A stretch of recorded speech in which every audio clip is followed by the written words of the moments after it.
Bloggo's POW.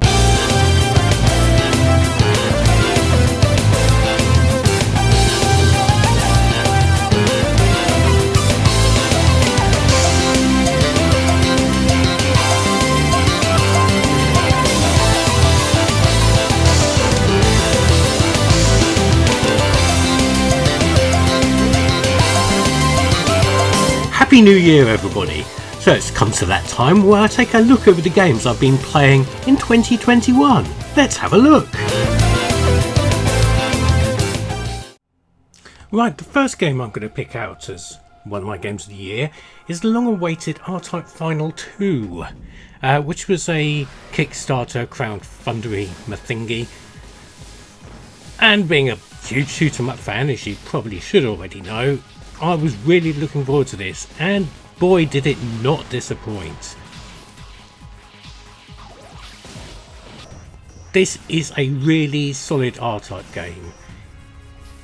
It is incredibly replayable, unlike RType, the original RType Final.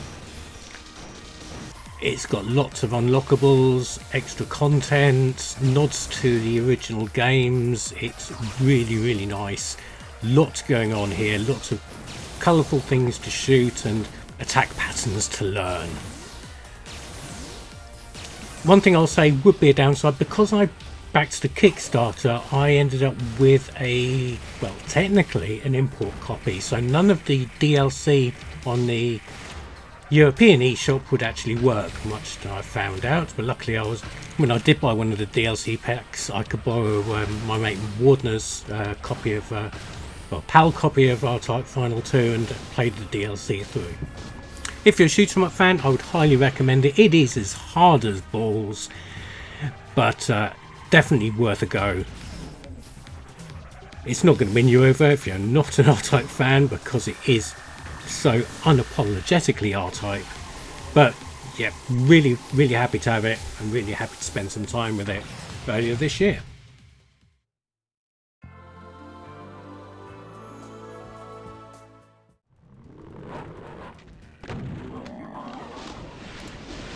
I've been spending a ridiculous amount of time on Doom and Doom 2, simply because the Switch versions were down to like £2 each on the eShop, and of course you could log in with your Bethesda account, or create one if you like.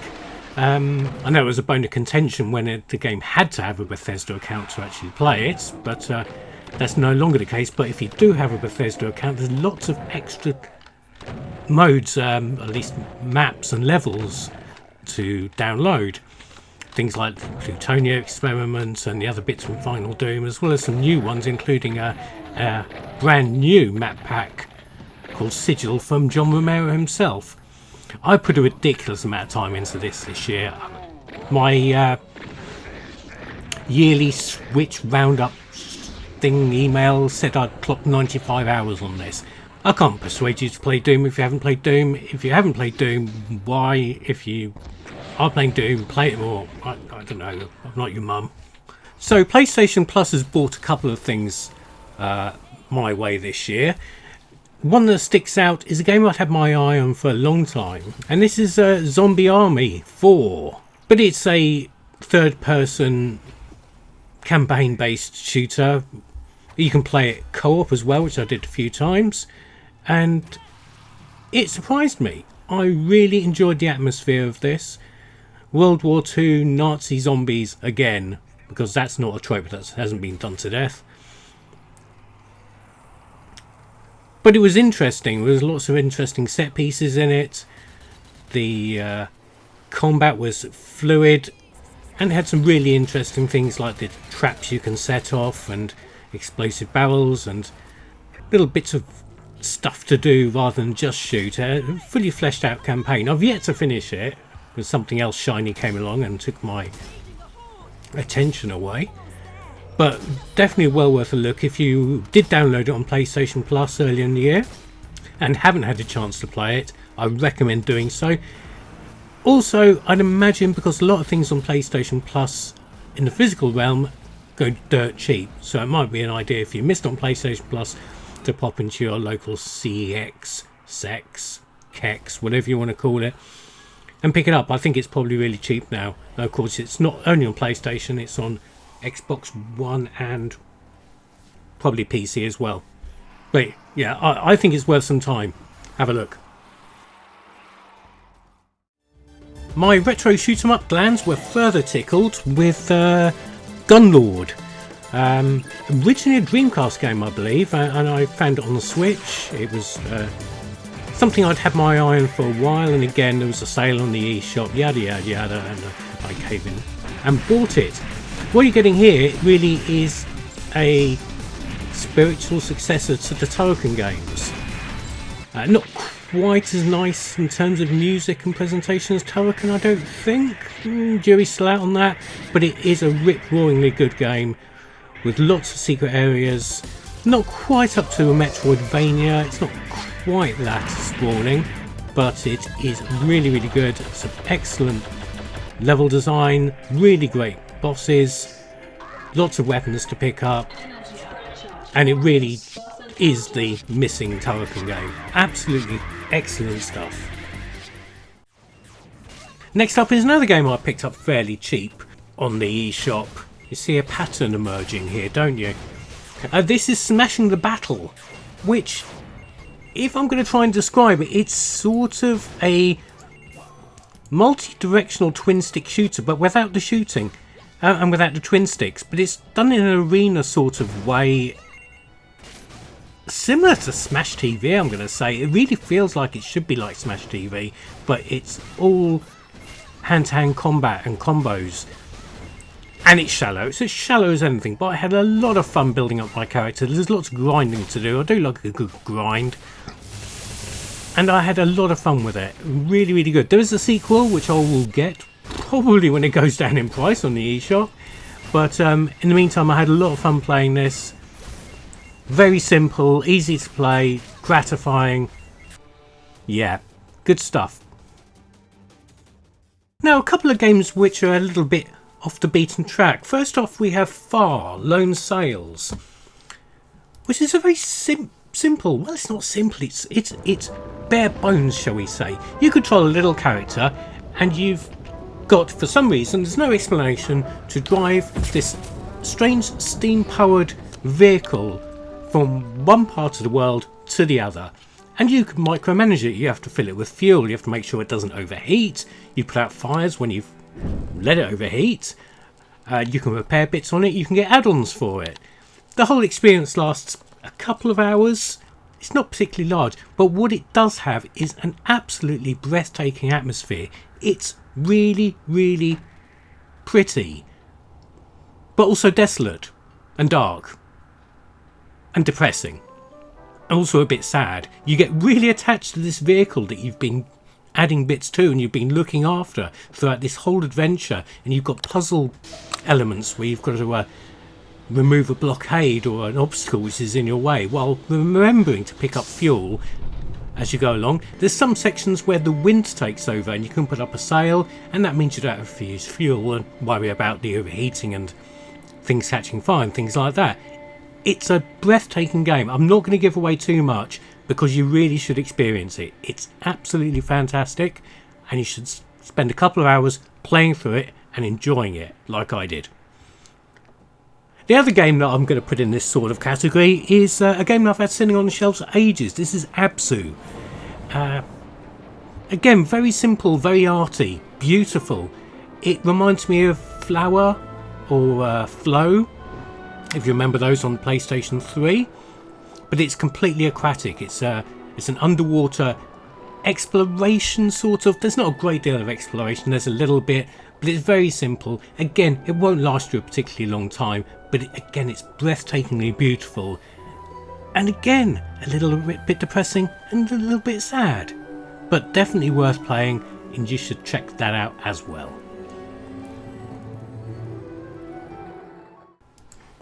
So at least once a year I'll get stuck into one of these stupidly large open world games which just becomes a complete time sponge. And again, because it was cheap on the eShop, I picked up Saints Row 4. Now, I've always written off the Saints Row games as being a crap Grand Theft Auto ripoff, and I think for the first two they probably were. But then it went off on its own tangent and it got mad and crazy and stupid shit happens, and you can jump over buildings with a single bound like you could in Krakow on the 360. But this is just so much fun. It's just daft. The amount of stupid stuff you can do, stupid missions, stupid weapons, stupid vehicles is fantastic. There's some really excellent set pieces, which again, I won't spoil for you, but a couple of them had me laughing out loud at. Really, really good fun. And of course, they can always play with the costume creator as well, which of course sees me running around in corset and fishnets, because reasons. Now, one of my last picks here is a game where you're given the opportunity to explore a whole island and partake in missions. It's Test Drive Unlimited. Yeah, I went back to Test Drive Unlimited after all this time, and I had a great time on it. Really great. What's excellent?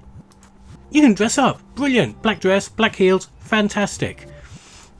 Oh yeah, and there's racing to be done as well, stuff with cars or something. But no, seriously, really good fun. Fantastic open world area. A real area, it's the island of Hawaii. Real world cars, challenges, sprawling open spaces, ludicrous speeds. I mean, even though the top car I've got is a Lamborghini Gallardo, but really good. Excellent to go back to it after all this time. I just did it on a whim one day. I thought, you know, I haven't played Test Drive Unlimited for a long time, so I Julie did, and Julie got stuck right in again. Good stuff all round.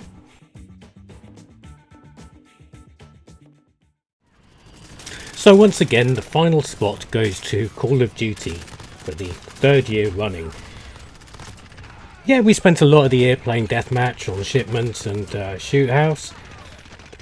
But the main things that changed this year were all on Warzone. You had the culmination of the Zombies event, where the whole of Verdansk turned into a high risk zone with contamination everywhere and zombies popping out and being able to command a juggernaut suit for a while before they nuked the shit out of the place. Then it switched to Rebirth Island, where you could commandeer the nuke, which you sent off to Verdansk to blow it up and view it from a long way away, which was pretty cool. Also managed to get a couple of wins.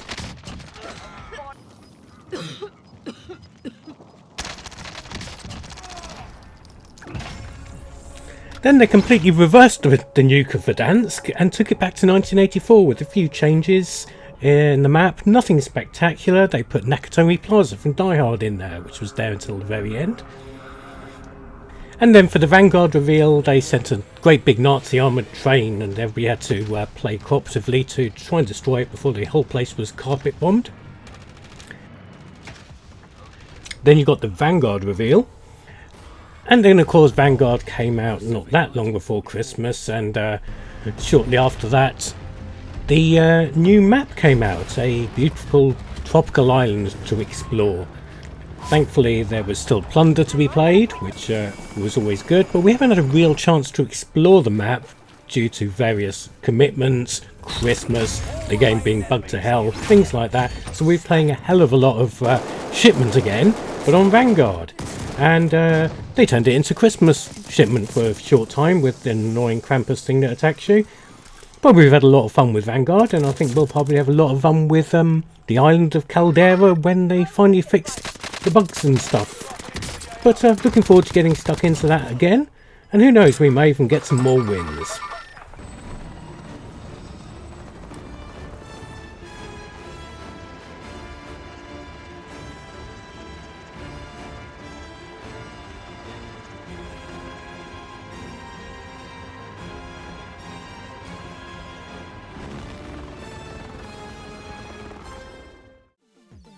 So there were my games of the year 2021. What were yours? Please comment below, and here's a list of some people who have been especially nice this year.